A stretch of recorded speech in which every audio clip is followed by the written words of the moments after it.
मेरा नाम सुरेखा चंद्रशेखर कोटुरवार है। मैं नांदेड़ जिला धर्माबाद से आई हूँ। कहीं बैठी हैं? आप ही हैं? हाथ हिला दो एक बार। हर हर महादेव। नांदेड़ जिला धर्माबाद से आई हूँ। मैं शिव जी का वर्णन क्या करूं गुरुदेव, मुझ पे बहुत कृपा करी है शिव जी ने। मेरे बगल में एक गठान हो गई थी और पेट में भी एक गठान हो गई थी।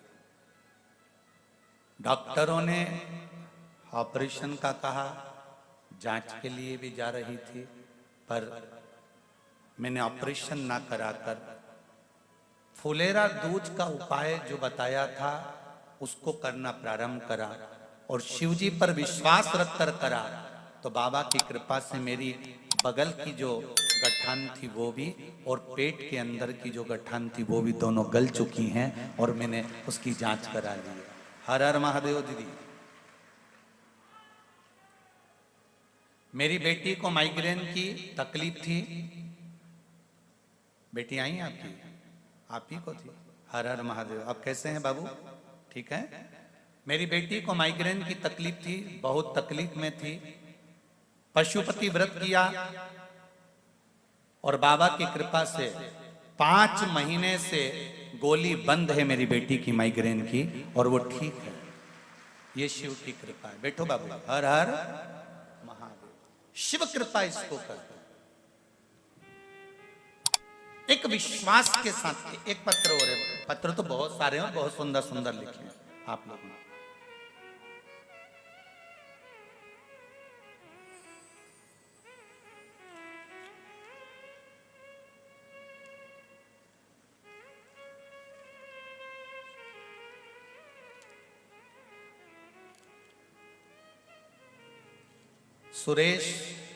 सुदेश विजय लक्ष्मी चौहान, सिकंदराबाद, राम गोपाल पेट। कहीं बैठे हैं? आप ही हैं? दोनों हाथ हिला दो। कुबेरेश्वर धाम बाबा का चमत्कार क्या बताऊं आपको। यह धाम 12 ज्योतिर्लिंग के मध्य में है। कुबेरेश्वर धाम जैसा मध्य प्रदेश राष्ट्र का नाम है, वैसा ही 12 ज्योतिर्लिंग के बीच में कुबेरेश्वर धाम है। मध्य प्रदेश सीहोर में मैं अपने सहेलियों के साथ रुद्राक्ष महोत्सव शिवरात्रि को आई थी। बाबा ने यह चमत्कार कर दिया। मैंने 2 बाबा पशुपति व्रत भी किए। सीहोर के आने के बाद 8 दिन के अंदर मुझे मेरा घर प्राप्त हो गया। मैं बाबा को धन्यवाद देने आई।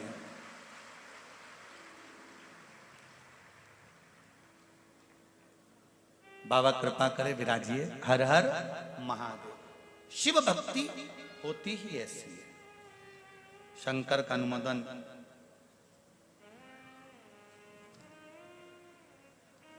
एक पत्र और अच्छा है, सुनिए। मेरा नाम प्रकाश जी माली है। राजस्थान के जिला नागौर कुंचेरा से मैं आया हूं। कहीं बैठे हैं? आप ही हैं? दोनों हाथ हिला दो भाई। श्री शिवाय नमस्तुभ्यम। बाबा की कृपा बताना चाहता हूं। मेरे दोनों गुर्दों में 5-5 mm की 5-5 mm की पथरी थी। मैंने डॉक्टर को दिखाया, ऑपरेशन नहीं कराया। दिखाने के बाद मेरे दिल ने कहा कि शिवजी पर चढ़ी हुई बेलपत्र का गुरुजी बताते हैं, एक बार प्रयोग करने में क्या जाता है। मैंने बेलपत्री को खाना प्रारंभ करा। बाबा ने कब बाबा से विनती करी कि मैं आपकी बेलपत्र खा रहा हूं, इसको औषधि कर देना, पथरी को पानी कर देना। फिर शिवजी से कहा कि हे बाबा, मेरे गुर्दों में पथरी है, मैं आपसे औषधि के रूप में बेलपत्री लेने आया हूं। और बेलपत्री खाकर मैं दोबारा जांच कराने डॉक्टर के पास गया। जांच में पथरी का पता ही नहीं था कि पथरी कहां चली गई थी। ये शिव कृपा। बैठो भाई। श्री शिवाय नमस्तुभ्यम। हर हर महादेव। ढेर पत्र हैं और जितने भी पत्र हैं सब पत्र में आपके भाव लिखे हुए हैं। आपके हृदय के भाव हैं।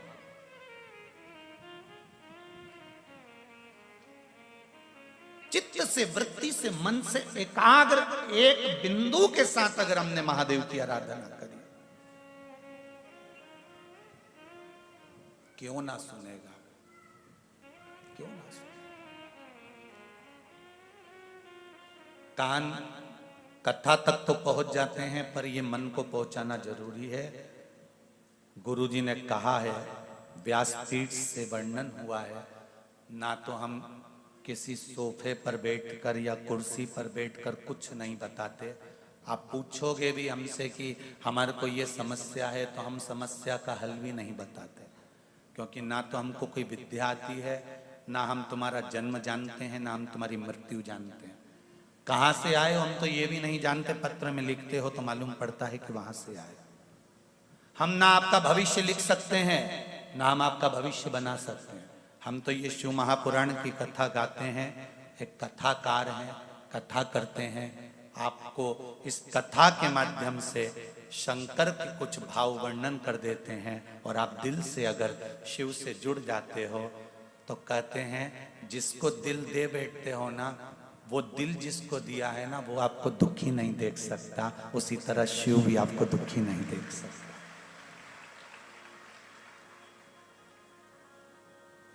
जिसको दिल दिया होता है और आपका बैलेंस खत्म हो जाता है तो फोन लगाकर बोल देते हो मेरा बैलेंस नहीं है, मैं मैसेज नहीं कर पाऊंगी, तो क्या अब भी डलवाओ, तो काहे को देरी करे। और बैलेंस डल जाता है, उसने कहा मेरे पास गाड़ी नहीं है, तो वो गाड़ी दिला देता है। वो कहे मेरे पास ये कलर का सूट नहीं, तो वो सूट दिला देता है। दिल लगाया तो संसार के व्यक्ति ने तुम्हारा बैलेंस डलवा दिया। अगर दिल एक बार महादेव से लगा लोगे तो वो भी तो बैलेंस डलवा सकता है।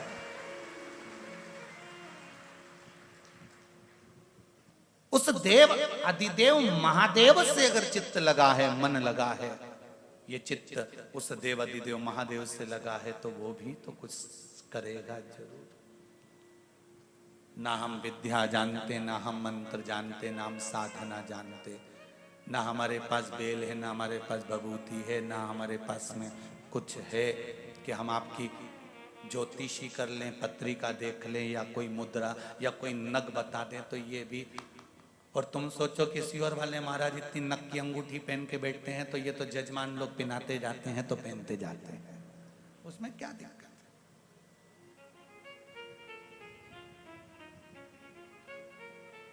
इतना जरूर जानते हैं कि सारी समस्या का हल एक लोटा जल। इसलिए छाती ठोक कर कहते हैं कि किसी के कहने पर भटक मत जाना, भ्रम में मत पड़ जाना, शंकर का दरवाजा मत छोड़ना जब तक वो तुम्हारे लिए कुबेर का खजाना ना खोल दे। मत छोड़ो,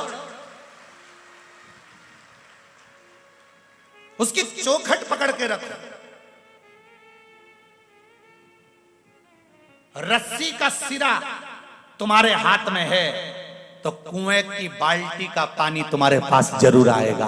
गहराई जरूर है, रस्सी का सिरा पकड़कर रखना, रस्सी को मत छोड़ देना, नहीं तो पानी के अंदर चली जाएगी, फिर किसी काम का नहीं।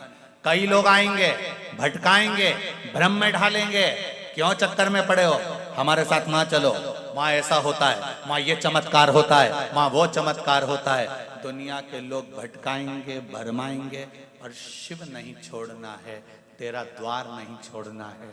उसको पकड़ लिया तो अब नहीं छोड़ना, अब उसका शरणागति मूल हो।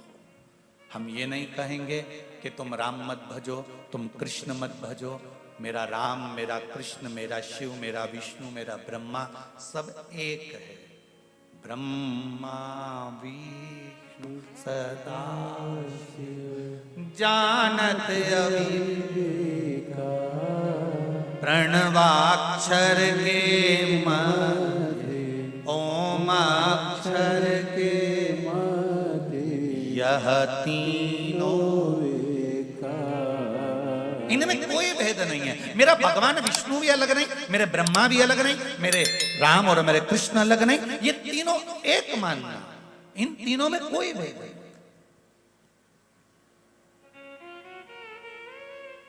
अगर तीनों में भेद होता तो राम जी के जन्म के समय पर सबसे पहले दर्शन करने कौन गए थे? बोलो जम के। भगवान शिव। भगवान कृष्ण के जन्म के समय पर सबसे पहले कौन गए थे? भगवान शिव। अगर भेद होता तो शंकर भगवान केला छोड़कर अयोध्या नहीं जाते, ना मथुरा जाते, ना वृंदावन जाते। पर मेरे भगवान के मन में भेद नहीं है, वो तो दुनिया की दृष्टि में भेद हो गया कि हम नारायण वाले हैं, हम कृष्ण वाले हैं, हम देवी वाले हैं, हम दत्त वाले हैं, हम राम जी के हैं, तो हम शंकर जी के हैं। पर मेरे शिव जी के मन में भेद नहीं हुआ। तुलसीदास जी ने लिख दिया, जो शंकर से भेद करता है उसको कभी राम नहीं मिल सकता है।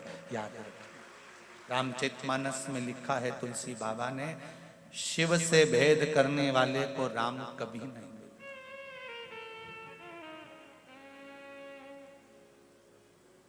भेद ना करिए, मन से जुड़िए।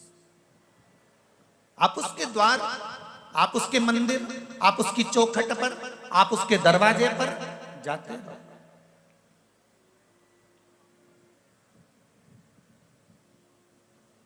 माता पार्वती भी, मां गोरा भी शिव के मंदिर तक जाती रही। और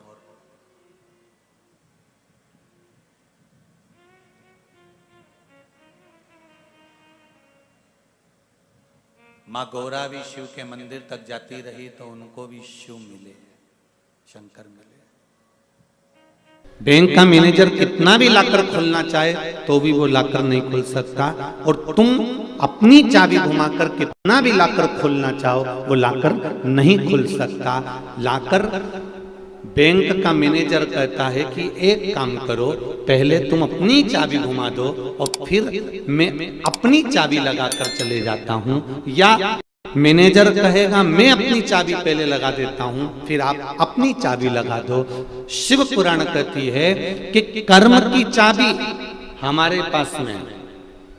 हम कर्म की चाबी को घुमाते रहें, घुमाते रहें, घुमाते रहें, लाकर को खोलते रहें, कर्म करते रहें। कर्म की चाबी को घुमाना हमारा काम है और भाग्य की चाबी को घुमाना महादेव का काम है। वो आएगा और चाबी घुमाकर चले जाएगा।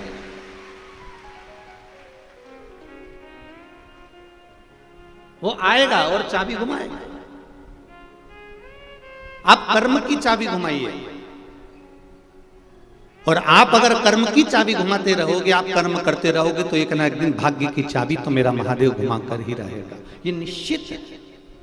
जैसे बैंक के लाकर में दो चाबी होती है, एक चाबी आपके पास है, एक चाबी मैनेजर के पास है। आप अपनी चाबी को घुमाते जाओ, घुमाते जाओ, घुमाते जाओ, मैनेजर आएगा, चाबी घुमाएगा, लाकर खुल जाएगा। उसी तरह हमारे को अपना कर्म करना है, कर्म से पीछे नहीं हटना। मेरा बेटियों से भी निवेदन है, आप अगर विद्या अध्ययन कर रही हो, अपना काम कर रही हो, अपना कर्म कर रही हो, तो मेरी बेटियों से निवेदन है, चाहे कितना भी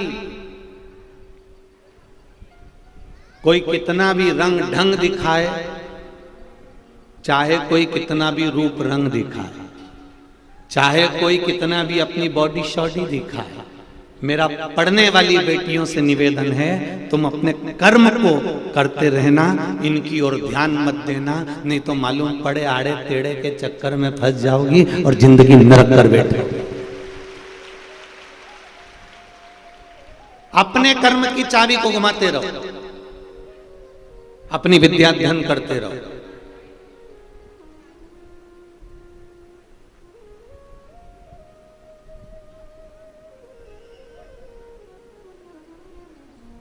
कोई तुमसे कहे कि मैं तुझको बहुत चाहूं तो तुम भी कह देना मैं भी। एक है उज्जैन में रहने वाला काल अधिपति, उसको बहुत चाह, मेरी भी चाहत, मेरा भी स्नेह उसके प्रति। दिल तुमसे लगा बैठे जो होगा, वाह, तुम लोगों को तो लाइन याद है, गजब, इतने अच्छे, इतने बढ़िया बढ़िया तुम लोग। रात्रि को भी मैंने देखा, किसी ने वीडियो भेजा था, क्या जोरदार जोरदार भजन हमारे आशीष जी दिखा रहे थे। हम तो खैर मोबाइल नहीं चलाते ना के बराबर, परंतु आशीष जी दिखा रहे थे कि क्या जोरदार जोरदार माताएं भजन गा रही थी, क्या जोरदार नाच रही, खूब आनंद ले रहे हैं, एंजॉय कर रहे हैं, भगवान की अविरल भक्ति को धारण कर रहे हैं। तो सत्य है, तुम लोग जब यहाँ से चली जाओ ना और इतना अच्छा भजन गा के जब जाओ तो घर पे जाके थोड़ा राइनोन से नजर उतरवा ले, इतना जोरदार जोरदार भजन गाते हो। दिल तुमसे लगा बैठे जो होगा देखा जाएगा, तुम्हें अपना बना बैठे जो होगा देखा जाएगा। एक बार मेरे देव अधिदेव महादेव को जब हमने अपना बना लिया, एक बार जब हमने शंकर को अपना बना लिया, एक बार मेरे शिव को जब हमने अपना बना लिया, तो अपने जीवन की जितनी भी दुख है, तकलीफ है, कष्ट है, रोग है, बीमारी है, जीवन की जितनी भी उलझने हैं, वो सब महादेव की रहेगी, अपनी नहीं रहेगी, अपनी नहीं है।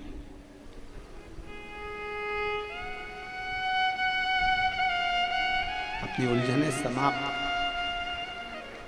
देखो, आप जिससे प्रेम करते हो ना, स्नेह करते हो ना, तो आपके मोबाइल का बैलेंस भी वही डलवाता है।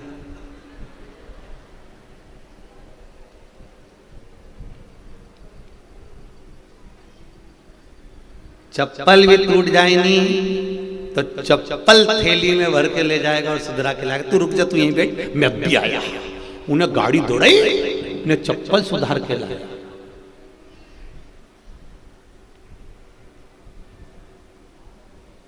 घड़ी खराब हो गई तो फिर वो घड़ी वाली की दुकान पे ले गया। मोबाइल कहीं घूम गया तो उसने 50,000 का मोबाइल दिला दिया। जिससे प्रेम करा, स्नेह करा, उसने तुम्हारा खर्चा उठाना प्रारंभ किया।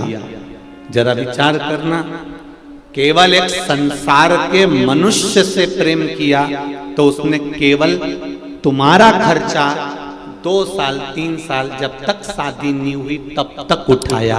पर एक बार अगर मेरे महादेव से प्रेम कर लिया तो उसने जिंदगी भर का बोझ उठा लिया, जीवन भर का।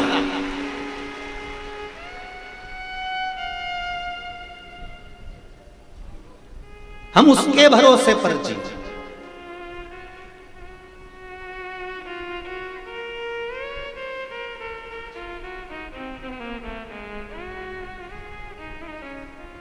इस कली काल में, संसार सागर में, आज के समय में जिसका पुत्र अच्छा है, समझ लेना कि उसने जिंदगी में जो पुण्य करा था वो अच्छा करा था।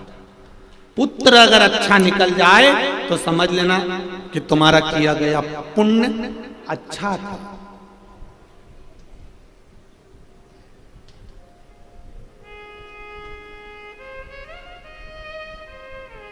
नहीं तो आज के जमाने में घर के बुढ़े, घर के बुजुर्ग चलते हैं वॉकर लेकर, और घर के पुत्र चलते हैं कुत्ते की सांकल लेकर।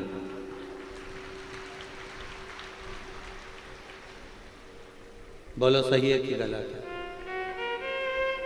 नहीं, अगर किसी को काली मिर्ची लगे तो उसमें कोई दिक्कत वाली बात नहीं हो, पर समझना है हमको, उस बात को अपने स्मरण में रखना है हमको, बहुत सावधानी से विचार करना।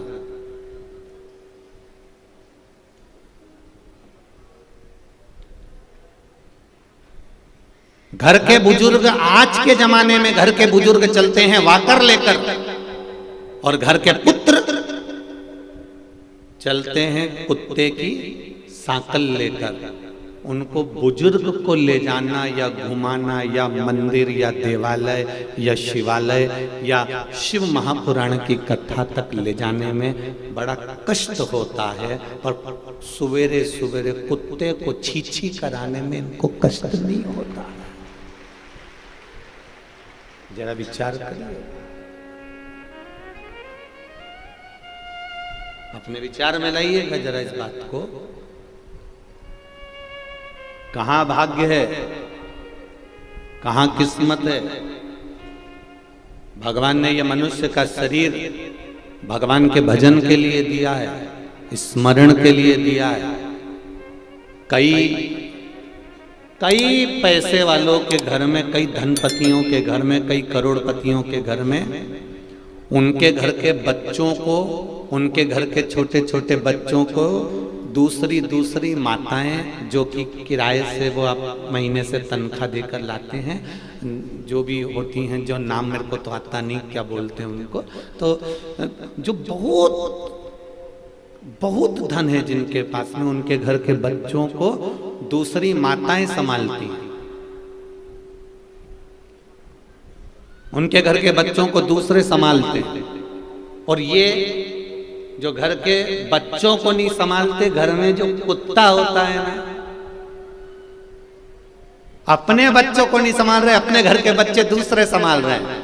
एक सेविका रख रखी है, एक नौकरानी रख रखी है, एक चाकरी रख रखी है, और जो घर में कुत्ता है उसको ये संभाल रहा है। तुम्हारे घर के बच्चों को छीछी कराए वो बेचारी बाई, और ये कुत्ता की चैन पकड़कर छीछी कराने जा रहा है सुबह उठकर। ये किस्मत, ये भाग्य। जरा विचार करिए, क्या भगवान ने केवल तुमको इसलिए जन्म दिया कि ब्रह्म मुहूर्त में उठना और सवेरे से उठकर तुम बस केवल कुत्ते के पीछे जाना? हमारा वेद और हमारा शास्त्र कहता है कि सुबह उठकर वेद और शास्त्रों के पीछे चलिए, सुबह उठकर भगवान के मंदिर की ओर चलिए, सुबह उठकर माता पिता के कमरे की ओर चलिए, सुबह उठकर गुरु के द्वार की ओर चलिए, सुबह उठकर कहीं परमात्मा की चौखट पर चलिए। हमारा शास्त्र सतमार्ग बता रहा है कि भगवान के पीछे चलो। भगवान ये हमारा शास्त्र नहीं कह रहा है कि सुबह उठकर कुत्ते के पीछे चलो।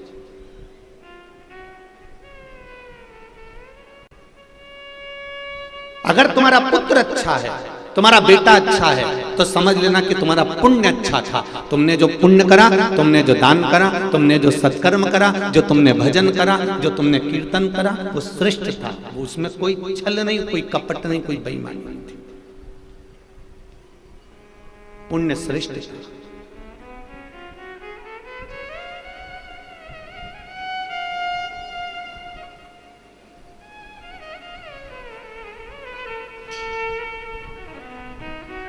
महाराज,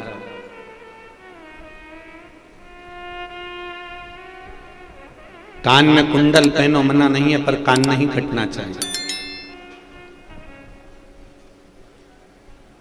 नाक में नथनी पहनो मना नहीं है, पर नाक नहीं कटना चाहिए।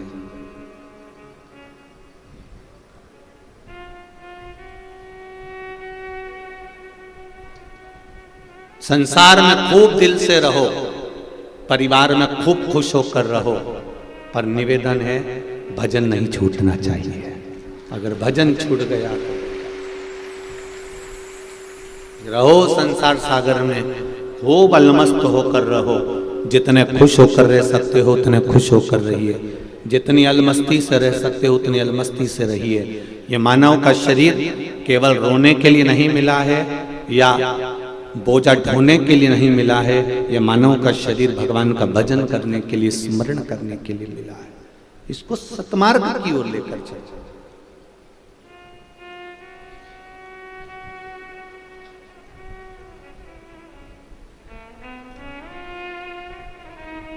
मैंने तेरे ही भरोसे ओ बाबा, तेरे ही भरोसे हवा बिच उड़ती जावांगी।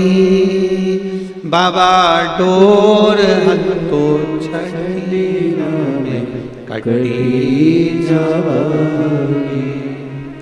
भोले मैं तेरी पतंग, सतगुरु मैं तेरी पतंग, हवा बिच उड़ती जावांगी। बाबा डोर हथो छड़ी ना मैं कटी जावांगी। भोले मैं तेरी पतंग। हमारा जीवन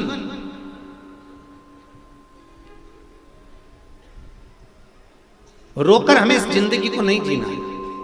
थोड़ा सा दुख आया, थोड़ी सी तकलीफ आई, थोड़ा सा कष्ट आया, थोड़ी सी बीमारी आई और तुम रोने लगे। कई लोग कोरोना महामारी में चले गए, जवान की जवान चले गए, उनकी पत्नियों ने, उनके घर के बच्चों ने भगवान को पोटली में बांधकर उठा के अलमारी पे रख दिया। हमने पूछा क्यों, किस लिए? तुमने ये भगवान को बांधकर अलमारी के ऊपर क्यों रख दिया? मेरा तो विश्वास उठ गया भगवान पे से।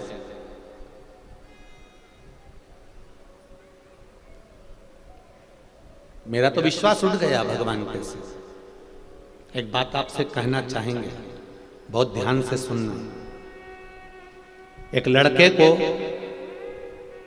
मोहल्ले के लोग खूब डंडे से और हाथ से मार रहे थे।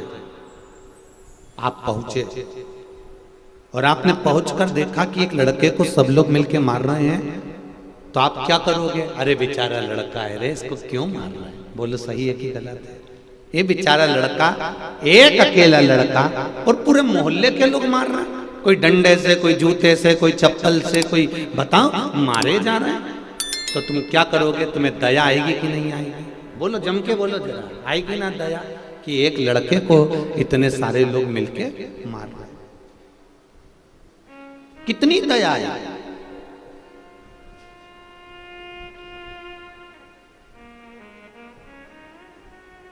तुम्हारी आंख में आंसू भी आ जाएंगे कि एक लड़के को इतने सारे लोग मिलके मार रहे हैं, पर थोड़ी देर खड़े रहने के बाद जरा दिमाग लगाना कि इतने सारे लोग इस लड़के को मार रहे हैं, तो ये बेवकूफ है कि पगले हैं जो इतने सारे लोग मिलके इसको मार रहे हैं?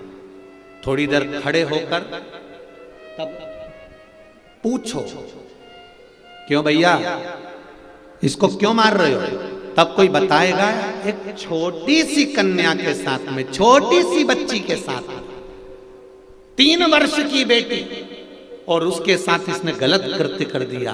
अब तुम क्या करोगी? तुम भी पांव में से चप्पल निकाल के और 2-4 दोगी कि नहीं दोगी? अरे बोलो तो जम के, कि एक छोटी सी कन्या के साथ में, छोटी सी बच्ची के साथ में गलत कर्म कर रहा, तुमने उठाया और तुमने भी मारना चालू कर दिया। अर्थात हम आधी फिल्म देख पाते हैं और आधी फिल्म में हमको दया आ जाती है। कोई कोरोना में मर गया, आपने भगवान को भरा, अलमारी के ऊपर रख दिया, मेरा विश्वास उठ गया, मैं भगवान को नहीं मानती, मैं परमात्मा को नहीं मानती। बताओ, बेचारे भगवान ने मेरे पिताजी को मार दिया, बताओ भगवान ने ऐसा कर दिया, मेरे पति को मार दिया। परमात्मा कभी किसी को नहीं मारता। शिव महापुराण की कथा कहती है, ये तो पूर्व के कर्म का भोग भोगने के लिए मनुष्य की देह मिली है। कब, किसको, कैसे जाना है, यह परमात्मा जानता है। हम आधी फिल्म में दुख व्यक्त कर रहे हैं। हम तो बस जाके खड़े हुए और हमें लड़के पर दया आ गई, इसको बताओ क्यों मार रहे हैं? उसी तरह हमको दया आ गई, मेरा पति चले गया, मेरा पिता चले गया, मेरा भाई चले गया, मेरा कुटुंब भी चले गया, भगवान ने ऐसा कर दिया, मैंने तो भगवान की इतनी पूजन करी थी, मैंने तो इतनी आराधना करी थी। तुमने सब कुछ करा, पर तुम आधी फिल्म देख रहे हो। तुम्हें इससे पहले का नहीं मालूम कि इसके पहले जो जन्म हुआ था, उस जन्म में इसने क्या करा था, ये तुमको नहीं है अंदाजा। उस कर्म के कारण मनुष्य को भोगना है और भोगने के बाद परमात्मा के द्वार जाना है। जन्म, मरण और परण, ये 3 मेरे महादेव के हाथ में है। कब किसको प्राण लेना है, कब किसको प्राण देना है और कब किसका विवाह करवाना है, ये महादेव जानते हैं। हमें इसका अंदाजा नहीं रहता। हम तो दुख मनाते हैं, पिताजी चले गए, हमें दुख मनाना पड़ता है कि पति चले गए, हमें दुख मनाना पड़ता है कि पत्नी चली गई, हमें दुख मनाना पड़ता है कि ये चले गया, हमें दुख मनाना पड़ रहा है कि ये चले गया। पर हमें अंदाजा नहीं है कि पूर्व का कर्म का भोग इसने भोगा है और कर्म का भोग भोगने के बाद ये गया।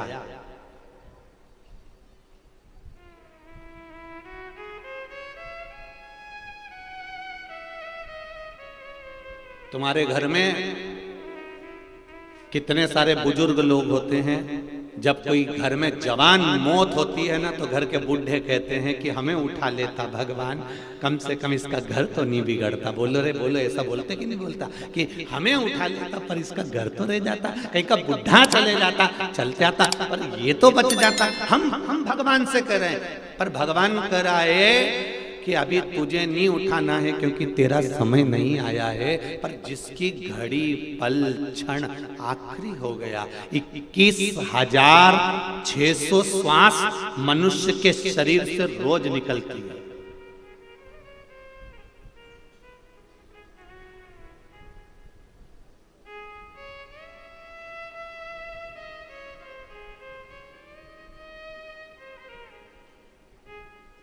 रोज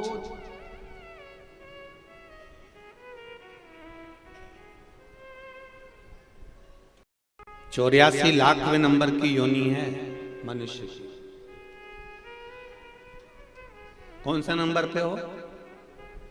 84 लाख योनियां काटने के बाद ये मानव की देह मिली है।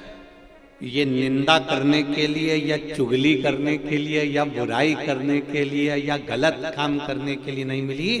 84 लाख योनियों के धक्के खाने के बाद मानव का शरीर मिला है। 83,99,999 योनियां छोड़ने के बाद 84 लाखवें नंबर की योनि है मनुष्य की। इतनी योनियां निकली तब ये मानव का शरीर मिला। कितने कीमती हो तुम सब, जरा विचार तो करो। कोहे नूर हीरा जो हीरे वाले की दुकान पर रहता है, सोने वाले की दुकान पर सोना रहता है, उसके पास में जो हीरा रहता है वो हीरे की कीमत भी तुम्हारे आगे शून्य है, क्योंकि तुम्हारी कीमत 83,99,999 योनि काटने के बाद ये 84 लाख भी योनि मिली है। उसको पहचानो कि मानव का शरीर कितना कीमती है, ये मानव का शरीर कितना आनंदित है। जरा सा गुस्सा आया, किसी ने कुछ कह दिया और तुमने तुरंत गुस्से में आके मैं तो मर जाऊं तो अच्छा, और चली गई मैं पानी में डूबने के लिए, तालाब में मरने के लिए।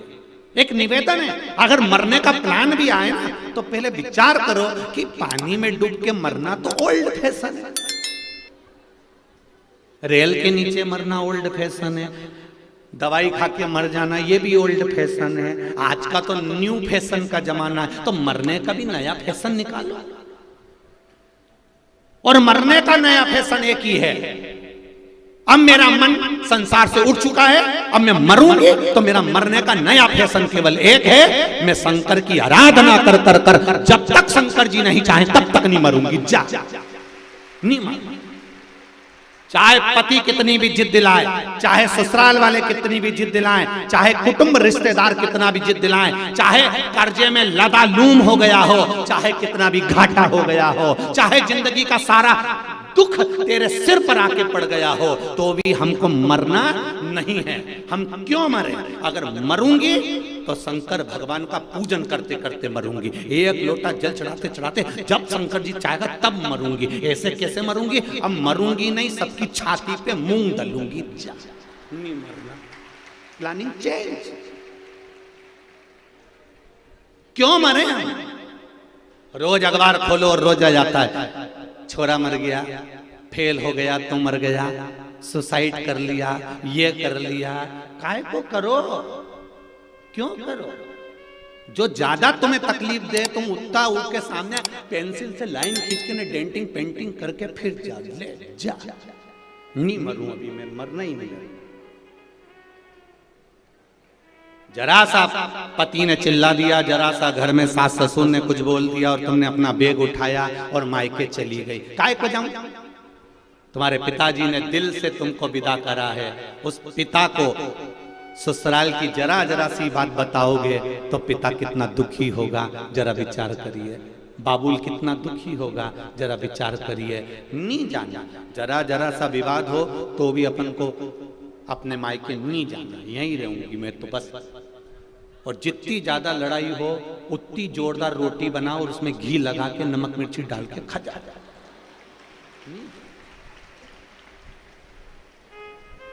सास कहती रहे तुम इनंग से सुनो, और इन्हन कान में हेडफोन में सियोर वाला महाराज की कथा लगा,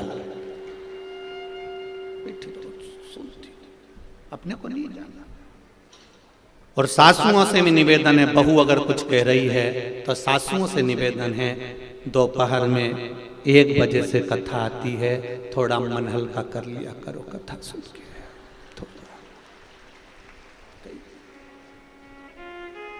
अभी ये कथा पूरी हो जाएगी कल 13 तारीख को। कल का कथा का जो समय है वो सुबह 10 बजे से 1 बजे तक रहेगा यहाँ पर रायपुर में। सुबह 10 बजे से 1 बजे तक रायपुर में रहेगा। और टीवी पे जो कथा का समय है, जो जितने लोग आस्था चैनल पर सुन रहे हैं उनको सुनने का समय वही 1 बजे से 4 बजे तक रहेगा। तो कल जो सुबह कथा का समय है वो 10 से 1 है। सबने पूछा गुरुजी तुमने हमेशा 9 से 12 रखते थे, 8 से 11 रखते थे, 10 से 1 क्यों रख दिया? तो हमने कहा कि छत्तीसगढ़ में भीड़ भी 1 नंबर आई है, इसलिए 1 बजे ही समापन करेंगे।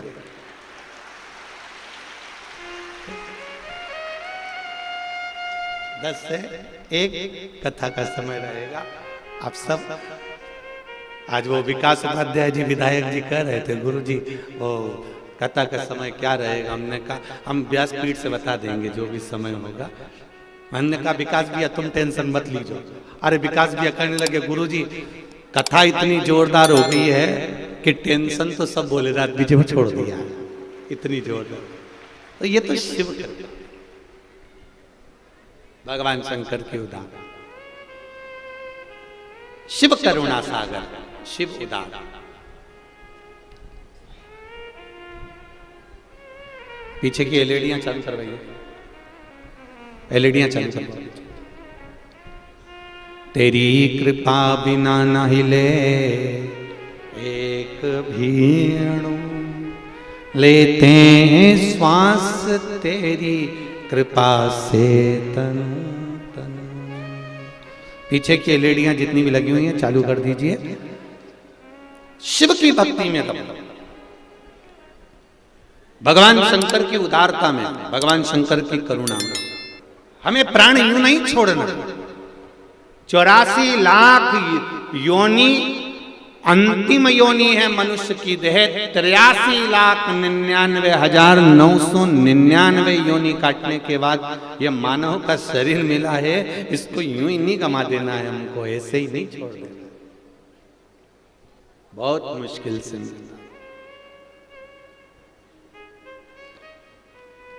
और आज रायपुर की इस पावन धरा से चंपेश्वर शिव महापुराण की कथा में एक बात आप लोगों से कहना चाहूंगा, दिल से अपने पास रखना इस बात को। और जितने लोग आस्था चैनल पर कथा सुन रहे हैं, फेसबुक यूट्यूब पर कथा सुन रहे हैं, वो भी इस बात को स्मरण में रखना।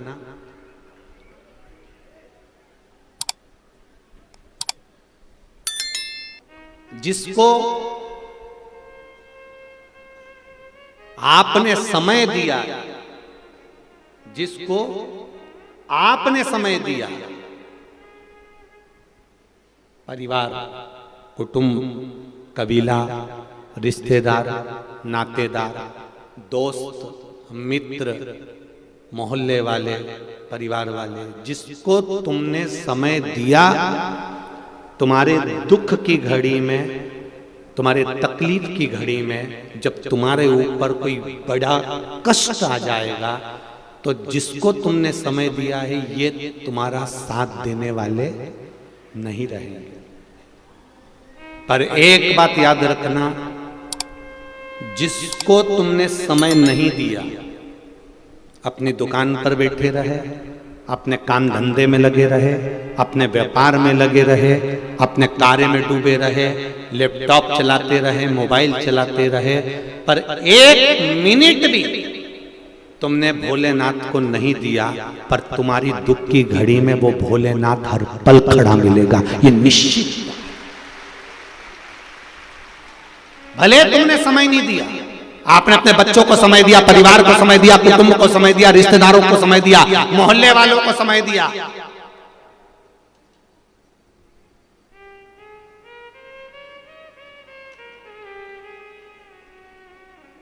सबको समय दिया, पर भगवान के मंदिर जाने का समय नहीं है आपके पास में। एक लोटा जल शिव जी को चढ़ाने का समय नहीं है आपके पास में। आपको कहां जाना है आप पहले से निश्चित कर लेते हो, आपको क्या खाना है पहले से निश्चित कर लेते हो। मैं रायपुर जाऊंगी, वहां जाऊंगी, बाजार में जाके चौपाटी पे चाट खाऊंगी, मेरे मन में ये आया, मेरे मन में वो आया। तुम्हें क्या करना है ये तुमने पहले सोच कर रखा है। तुम अपना समय परिवार को, कुटुंब को, नातों को, रिश्तों को कमाने में, व्यापार में, व्यवसाय में, सब में लगा सकते हो, पर आपके पास में समय नहीं है तो देव अधिदेव महादेव को एक लोटा जल चढ़ाने का नहीं है। माताएं अपने अपने पतियों से कहती हैं मंदिर चले जाया करो, मेरे पास में समय नहीं है, अभी व्यापार का समय, शादी का सीजन चालू हो जाएगा, दिवाली का सीजन चालू हो जाएगा, होली का सीजन चालू हो जाएगा। सीजन तो चलता रहेगा, पर ये श्वास कब रुक जाएगी? 21,600 श्वास में से कौन सी श्वास आखिरी हो जाएगी ये किसको मालूम? ये किसको पता है कि कौन सी श्वास आखिरी है हमारी, कौन सा पल, कौन सी घड़ी आखिरी है हमारी? कमा कमा कर जोड़ कर छोड़ कर जाओगे, आखिरी में इतना बड़ा फोटो दीवार पे चिपक जाएगा और उस पे प्लास्टिक के फूल की माला टंग जाएगी, और वो माला भी जब तुम्हारे यहाँ पंखा चलेगा तो वो माला भी हवा में ऐसी हिलेगी। माला इसलिए हिलेगी कि वो मरी हुई जो अम्मा है ना, जो मरा हुआ बब्बा है ना, जो मर गए, वो भी माला हिलाकर हुंकारा भर रहे हैं कि हम भी ऐसी दुकान से आते थे, घर पे आके सो जाते थे, कमा कमा के मर गए, आखिरी में यहां टंग गए। निवेदन है, टंगना सबको है, चाहे वो सीवर वाला महाराज हो, चाहे तुम हो, सब टंगेंगे, ये पक्का है। पर टंगने से पहले एक काम करो, शंकर भगवान के मंदिर जाना प्रारंभ करो, एक लोटा जल चढ़ाना प्रारंभ करो, शिव की आराधना करना प्रारंभ करो, भगवान की भक्ति करना प्रारंभ करो। क्यों? क्योंकि ये सब तो पूरे रिश्ते, नाते, कुटुंब, कबीले तो शमशान में जब आग लगेगी, आग लगाने के बाद में आप और इनका संबंध खत्म हो जाएगा, तब आखिरी का संबंध तो वो भोलेनाथ ही निभाएगा। सब आग लगा के चले जाएंगे शमशान में, तुम भी अकेले और महादेव भी अकेले। शमशान में किसका निवास है? शंकर भगवान को उनके ससुर दक्ष प्रजापति ने श्राप दिया था, शिव मैं तुम्हें श्राप देता हूं कि तुम शमशान में निवास करोगे। शमशान में मेरे भोलेनाथ का निवास है, शंकर भगवान का निवास है। आखिरी में अंतिम समय पर अगर कोई साथ देने वाला है, सब आग लगाकर चले जाएंगे, लकड़ी कंडा सब डालकर चले जाएंगे। फिर तीसरे के दिन आएंगे, 3 दिन बाद। अभी 3 दिन में तेरा क्या होगा रे कालिया, जरा विचार कर, ये 3 दिन में होगा क्या?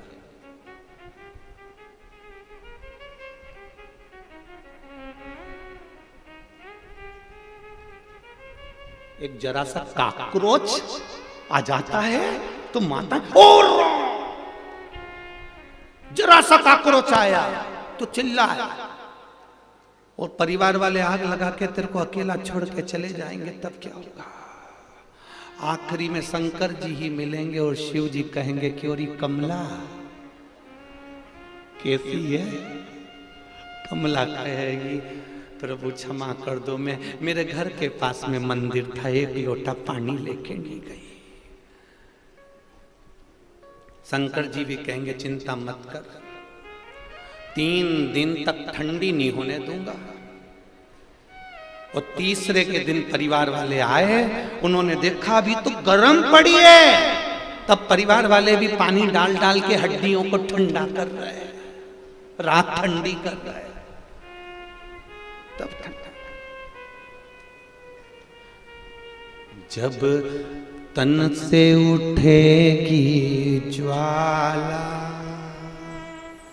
कोई पास न आने वाला।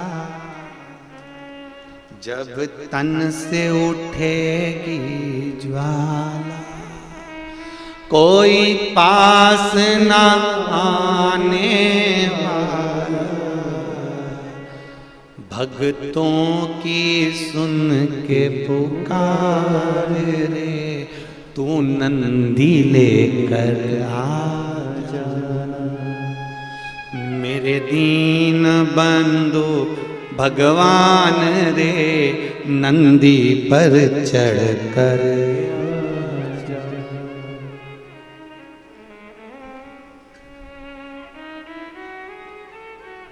अंत समय प्रभु आना पड़ेगा, वचन दिया तो निभाना पड़ेगा। आए ना आए प्रभु कुटुंब कबीरा, अंत समय प्रभु आना पड़ेगा। कोई आए ना आए, पर ये निश्चित है अंत समय में जो तुमने अच्छा कर्म किया है, अंत समय में जो तुमने भजन किया है, आज आप आस्था चैनल के सामने बैठकर फेसबुक यूट्यूब पर और इतनी भारी तादाद में, इतनी भारी संख्या में, लाखों की संख्या में आप लोग यहां पहुंचे। अभी आदरणीय राज्यसभा सांसद जी कह रही थी कि इतनी भीड़, इतना जन सैलाब इस राजधानी में पहली बार देखने को मिला है। ये आपका स्नेह, ये आपका प्रेम, ये आपकी करुणा, आपका वात्सल्य शिव जी के प्रति। और जिसमें कल हमने यहां से कह भी दिया था कि सब अपने अपने घर से कथा सुनना, क्या पता तुम लोग उल्टा सुन लिए।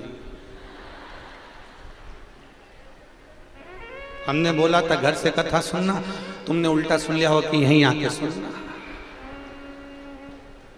अब पहले दिन, दूसरे दिन और तीसरे दिन जितने आए थे वो 3 दिन के एक साथ इकट्ठे होकर दुगने होकर आ जा गए। बड़ी आफत है तुम्हारे। निवेदन है अपने अपने घर से, भीड़ बहुत मात्रा में है, यहाँ बैठने और खड़े होने का भी जगह नहीं, तो आप आराम से अपने घर पर टीवी के सामने और कथा को सुनो।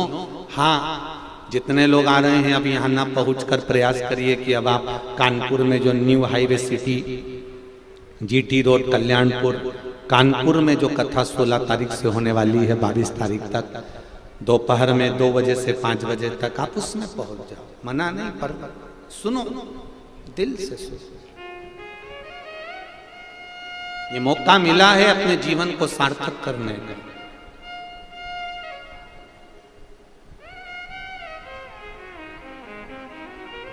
अपने जीवन को धन्य बनाने का मौका। महाराज हृदय से पुकारो उसको। ये मानव का जो शरीर है, ये मनुष्य की जो देह है, मानव का शरीर जो मिला है वो बड़ा मुश्किल से मिला है, बड़ा मुश्किल। और जितना भजन करोगे, जितना उसमें मन लगाओगे, उतना वो सवार लेगा। एक पत्र आया, देखिए।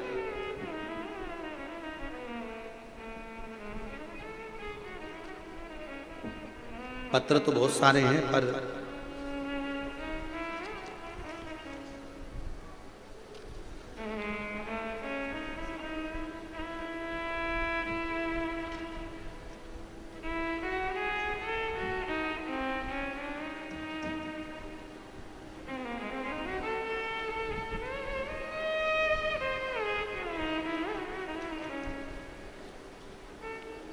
मैं आरती साहू, ग्राम रावणगुड़ा, धमतरी, छत्तीसगढ़ से आई हूँ।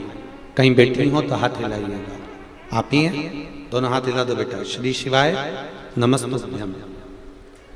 शिव जी की कृपा का क्या बखान करता हूँ गुरुदेव। घटना 4 अगस्त 2022 शाम लगभग 5:45 की है। मेरा नन्ना सा भाई नैतिक साहू, आप उसका फोटो देख लीजिए, जो वेंटिलेटर पर पड़ा हुआ है।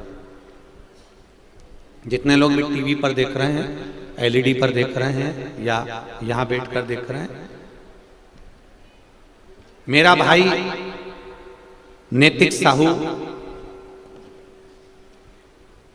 जो कि 3 वर्ष का है, पता नहीं कैसे तालाब में डूब गया, किसी को कोई खबर नहीं। वो तो शिव जी की असीम कृपा जी थी। जो खेत से लौट रहे पुरजनीन यदु नाम की एक महिला की नजर मेरे भाई पर पड़ी।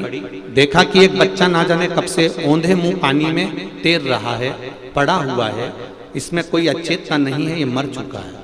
घबराहट में बच्चे को पानी से बाहर निकालने की हिम्मत नहीं जुटा पाई तथा आनंद फानन में नजदीक के ही घर से एक युवक को बुला लाई और युवक भगवाराम साहू द्वारा मेरे भाई को अचेत अवस्था में पानी से बाहर निकाला गया। शरीर में कोई प्रतिक्रिया नहीं थी क्योंकि उसको डूबे हुए आधा घंटा से ज्यादा हो चुका था। मातम सा छा गया पूरे परिवार में, रोने लगे सब। अनंत अनंत हॉस्पिटल लेकर गए, डॉक्टरों द्वारा भी निराशाजनक संकेत दे दिया गया। अब आसरा सिर्फ भोलेनाथ का था। आपकी कथा निरंतर सुनी है, आज तक आपके सामने कभी नहीं आई, पर कथा टीवी पर सुनती रहे। मैंने पास के शिव मंदिर में जाकर श्री शिवाय नमस्तुभ्यम का महामृत्युंजय का मंत्र स्मरण करना प्रारंभ करा। शिव जी से जाकर कहा, भोलेनाथ एक भाई है, बचा लीजिए। रात्रि लगभग 9 बजे तक मेरी आंख से अश्रु बहते रहे और मैं शंकर जी को जल चढ़ाती रही। आप एक लोटे की कहते हो, मैंने शिव जी को उस दिन बहुत लोटा भर भर के जल चढ़ाया गुरुदेव। तभी बाबा की कृपा ऐसी हुई कि एक लाल साड़ी पर माता आकर कहती है, सियोर वाला महाराज कहता है बेलपत्री ले जाकर उसके पलंग के पास रख दे। और मैंने बेलपत्री ले जाकर उसके पलंग के पास में डॉक्टर को दी। आधे घंटे के बाद 12:15 पर मेरे भाई को होश आ गया, मरा हुआ जिंदा। शिव है शंकर। मेरे भाई का फोटो भजा है और मेरा भाई अब ठीक है। श्री शिवाय नमस्तुभ्यम बाबू बैठिए, हर हर महादेव। बैठिए बैठिए बैठिए विराजिए। श्री शिवाय नमस्तुभ्यम। शिव कृपा इसी को कहते हैं, भगवान शंकर की उदार करुणा, कृपा, दया।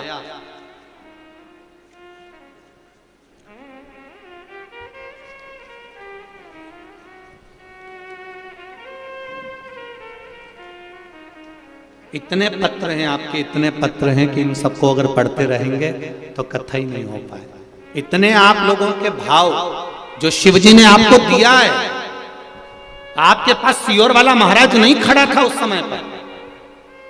उस समय पर अगर खड़ा था तो आपने जो आस्था चैनल पर कथा सुनी थी, आपने जो मोबाइल पर कथा सुनी थी, आपने जो फेसबुक यूट्यूब पर कथा सुनी थी, जो आपने शंकर भगवान को समय दिया था कथा सुनने का, शंकर भगवान भी कैलाश छोड़कर तेरे भाई के पास खड़ा था। उस क्षण का इंतजार, तुम पुकारो वो आए।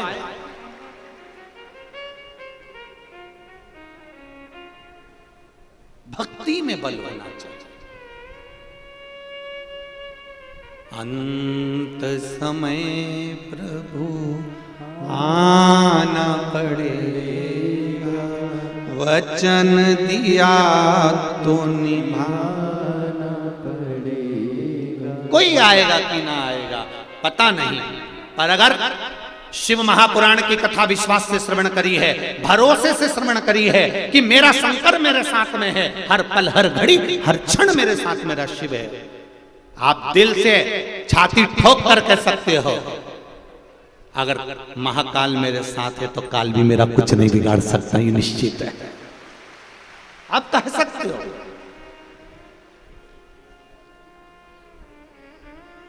चित्त वृत्ति में शिव होना चाहिए महाराज। और जब आपकी चित्त वृत्ति में भगवान शंकर समाहित हो, हाँ उसमें छल ना हो, उसमें कपट ना हो। तारकासुर के 3 बेटे थे, तारकाक्ष, विदुमाली और कमलाक्ष की। इन तीनों को ब्रह्मा जी ने वर प्रदान करा कि तुम मांगो तुम्हें क्या चाहिए। ब्रह्मा जी से वर मांगा कि हमको मृत्यु ना आए, हमारी मौत ना आए, हम कभी मरे ना। ये कई बार असुरों ने, रावण ने भी यही मांगा था कि मैं मरूं नहीं, कंस ने भी मांगा था कि मैं मरूं नहीं, हिरण्यकशिपु ने भी यही मांगा था कि मैं मरूं नहीं, हिरण्याक्ष ने भी मांगा था मैं मरूं नहीं। जितने भी असुर हुए, राक्षस हुए, इन्होंने एक ही बात मांगी कि हम मरे ना।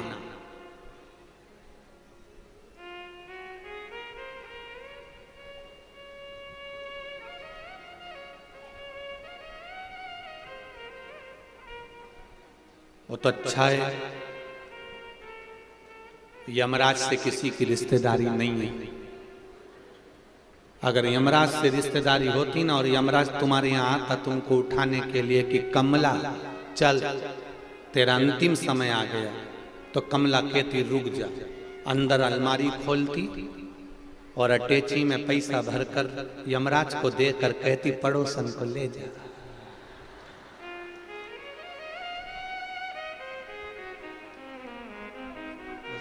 मौत से किसकी रिश्तेदारी है? आज हमारी कल तुम्हारी बारी है। मृत्यु तो मृत्यु है, यमराज से पहचान नहीं है। और यमराज भी करेगा क्या अगर पहचान कर भी लोगे तो? यमराज का काम है, ब्रह्मा जी की लेखनी में लिख दिया कि तेरी मृत्यु होना है, तेरे को ये दुख आना है, तो यमराज को आकर उठाना पड़ेगा, दुख देना ही पड़ेगा। यमराज से रिश्तेदारी बनाकर कर भी क्या लोगे? रिश्तेदारी बनाना है तो महाकाल राजा से बनाओ, उसका नाम है महाकाल। काल भी उसके सामने आने से डरता है, डरता है।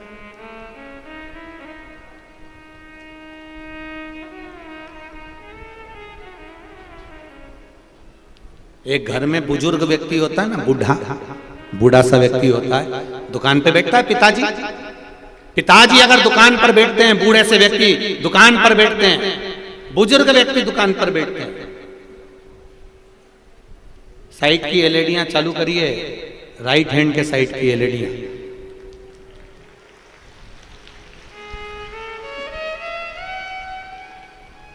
बूढ़ा सा व्यक्ति दुकान पर बैठता है ना, तो जो व्यक्ति को बेवकूफ बनाने के लिए आते हैं ना, वो ये देख कर आते हैं कि इसका पिताजी तो नहीं बैठा है। पिताजी बैठे होंगे तो वो बेवकूफ बन ही नहीं सकते। छोरा बैठा होगा तो आएगा और कहेगा सेठ जी मुझे 500 रुपए की जरूरत है, आप दे दो। सेठ जी 5000 की जरूरत है, दे दो। सेठ जी 25000 की जरूरत है, दे दो। और छोरा बेचारा दया भाव में रखकर उसको दे देगा। और पिताजी होते तो पहले पता करते कि इसको जरूरत है कि नहीं, और पिताजी जान जाते ये सब पी के बर्बाद कर देते, 1 रुपया मत देना इसको। जो जानता है वो धोखा नहीं खा सकता। अब मेरा विश्वास ये कहता है, आप लोगों ने शंकर भगवान को जान लिया, आप लोगों ने 1 लोटे जल की महत्वता को जान लिया। इसलिए अब मेरा विश्वास कहता है, जिनने शिव महापुराण की कथा सुनी है वो दुख की घड़ी में कभी धोखा नहीं खाएंगे, वो शंकर के मंदिर जाएंगे, ये निश्चित है।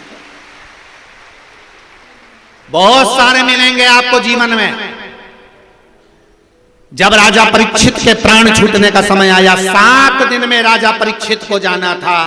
राजा परीक्षित ने सोचा मैं किसके पास जाऊं, 7 दिन में मेरे प्राण छूटना है। राजा परीक्षित सबके पास गया। कोई कहता है आओ हमारे पास बैठो, हम ये करवाएंगे। कोई कहता है हम ये करवाएंगे। कोई कहता है हम ये करवाएंगे। कोई कहता है हम ये करवाएंगे।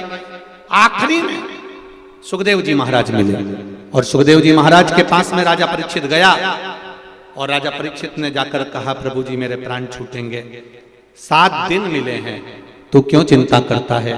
7 दिन बहुत होते हैं, बहुत होते हैं। कुछ मत कर, मैं तुझे भागवत कथा सुनाऊंगा, तू मेरे चरणों में बैठकर सुन ले।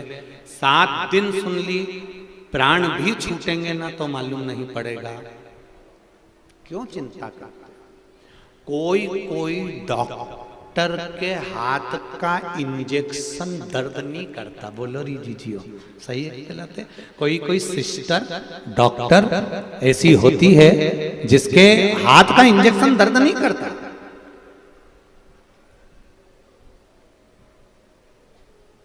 कोई सिस्टर डॉक्टर ऐसी होती है, इसलिए तुम लोग जब इंजेक्शन लगवाने जाते हो तो पूछ लेते हो डॉक्टर साहब हैं क्या? फिर वो देखोगे वो सिस्टर है क्या, वो मेरे बच्चे को इंजेक्शन लगा देगी। क्यों? क्योंकि उसका हाथ हल्का है ना, तो इंजेक्शन लगाएगी ना तो दर्द नहीं होगा, ये निश्चित है। तो वो तुमने देखा कि ये मिलेगा तो दर्द नहीं होगा। वो इंजेक्शन लगाने वाली बहुत सम्मुख में आ जाए, वो डॉक्टर दिख जाए। उसी तरह जैसे तुमने देख लिया कि इसका हाथ हल्का है, ये इंजेक्शन लगाएगी तो दर्द नहीं होगा। उसी तरह शिव महापुराण भी ऐसी है कि जब दुख का समय आता है, शिव महापुराण की रूई डॉक्टर हाथ पे फेर देता है, तुम्हारे मन में एक लोटा जल का क्रम सम्मुख में आकर खड़ा हो जाता है, तो तुम्हारा दुख अपने आप हल्का हो जाता है कि मेरा शिव मेरे साथ है। एक पत्र और देखो,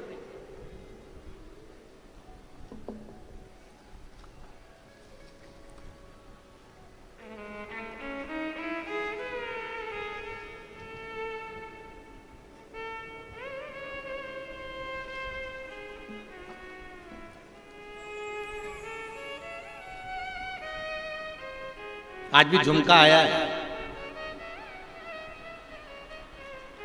आज भी लटकाया है। आज परंतु इसके दाने मोटा मोटा है, कल का दाना पतरा पतरा था।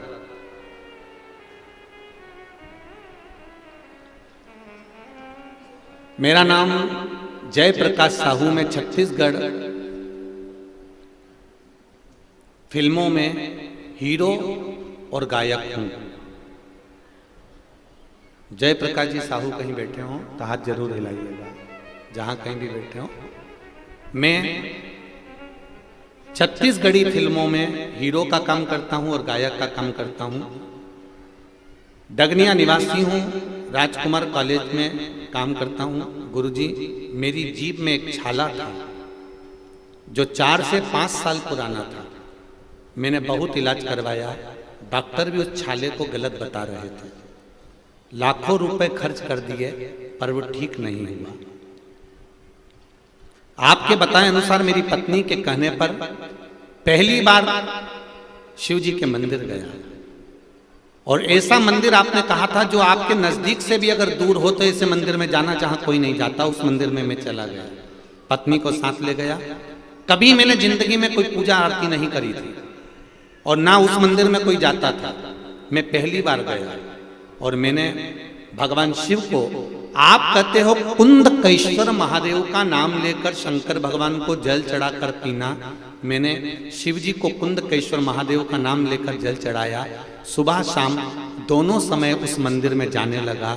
मेरा इच्छा मंदिर जाने की बढ़ गई और मैं उस मंदिर में नित्य जाने लगा।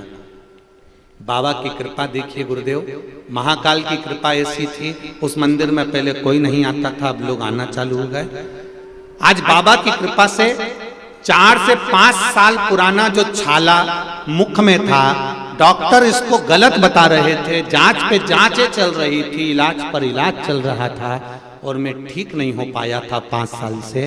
बाबा की कृपा से शिव जी को 1 लोटा जल चढ़ाकर बेलपत्री उठाकर जब खाना चालू करा, आज मेरे मुख से छाला चले गया और मैं ठीक हो गया। ये पत्र है, मैं ठीक हो चुका हूं। 5 साल जिस छाले का इलाज चला, 5 साल जिस छाले के लिए प्रयास करता रहा, वो ठीक नहीं हो पाया। शिव कृपा,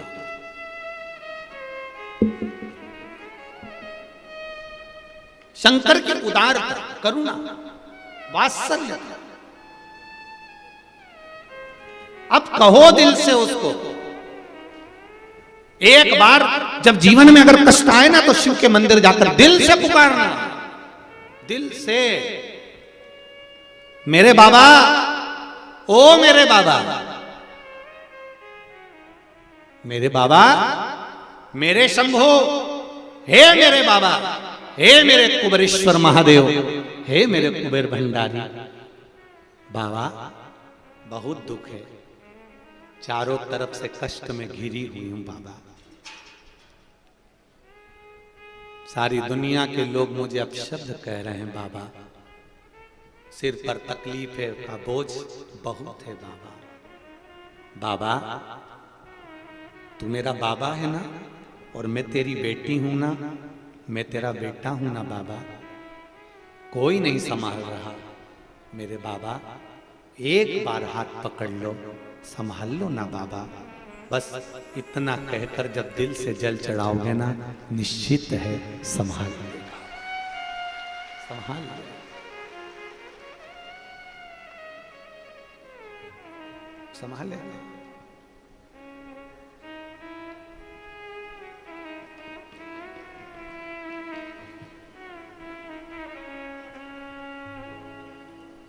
तेरा ही सहारा है मेरे भोले बाबा, तेरा ही सहारा है मेरे भोले बाबा। कब से खड़े हैं झोली पसार, क्यों ना सुनो तुम मेरी पुकार। कब से खड़े हैं झोली पसार, क्यों ना सुनो तुम मेरी पुकार। ओ कब से खड़े हैं झोली पसार, क्यों ना सुनो तुम मेरी पुकार। कब से खड़े हैं झोली पसार, क्यों ना सुनो तुम मेरी पुकार। अरे तेरा ही सहारा है मेरे भोले बाबा, तेरा ही सहारा है मेरे भोले बाबा। बस तेरा ही सहारा है मेरे भोले बाबा, तेरा ही सहारा है मेरे भोले बाबा। जय हो।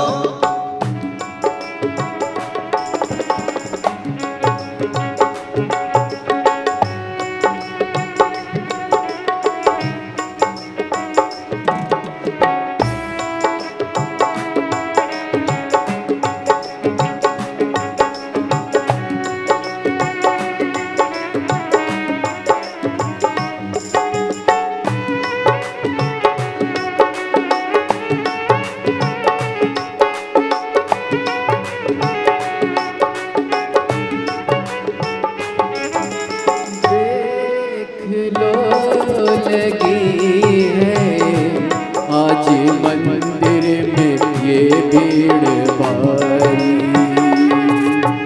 देख लो लगी है आज मंदिर में ये भीड़ भारी।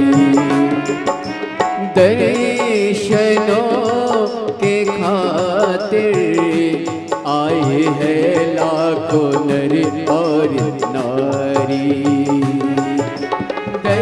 दर्शनों के खातिर आए हैं लाखों हर नर नारी।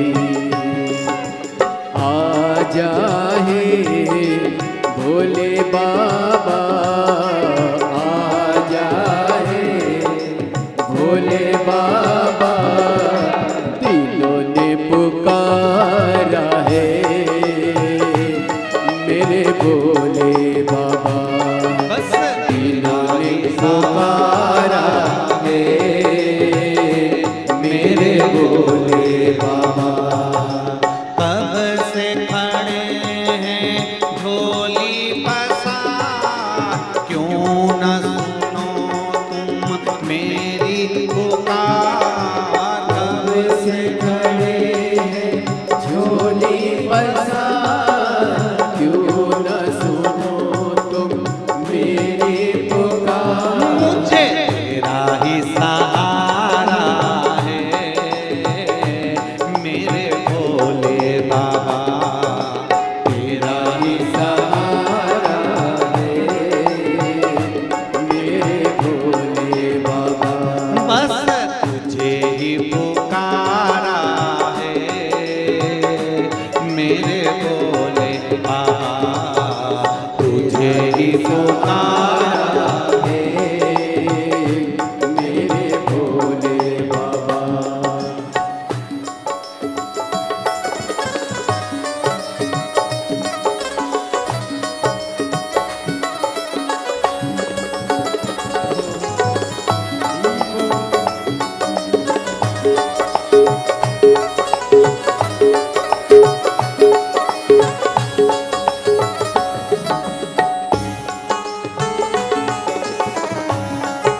हारे, गम जमाने के हम लेके आए। जिंदगी से हारे, गम जमाने के हम लेके आए। तू बता जहाँ में लोग अपने हुए क्यों पराए। तू बता जहाँ में लोग अपने हुए क्यों पराए। तेरे सिवा दुनिया में, तेरे सिवा दुनिया में कोई ना हमारा है। मेरे भोले बाबा कोई ना हमारा है। मेरे भोले बाबा कब से खड़े हैं झोली पसार, क्यों न सुनो तुम मेरी पुकार।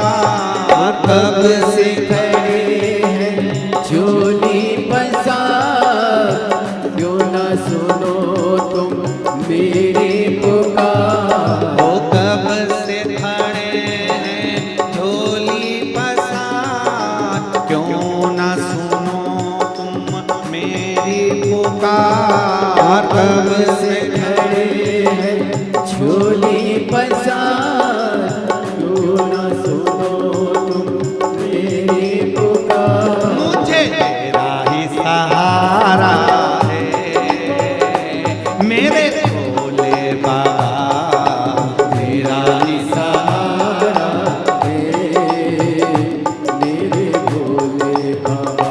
मैंने तुम्हें ही पुकारा है मेरे भोले बाबा, तुम्हें ही पुकारा है मेरे भोले बाबा। जय हो।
रास्ता न सूझे कहाँ जाए मैं मुसीबत के मारे।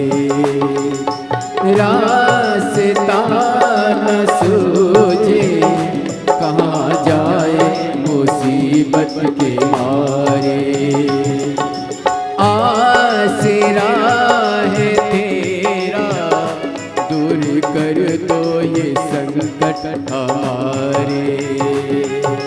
आसरा है तेरा दूर कर दे ये संकट हमारे। सुनते हैं तूने ही सुनते हैं तूने ही लाखों को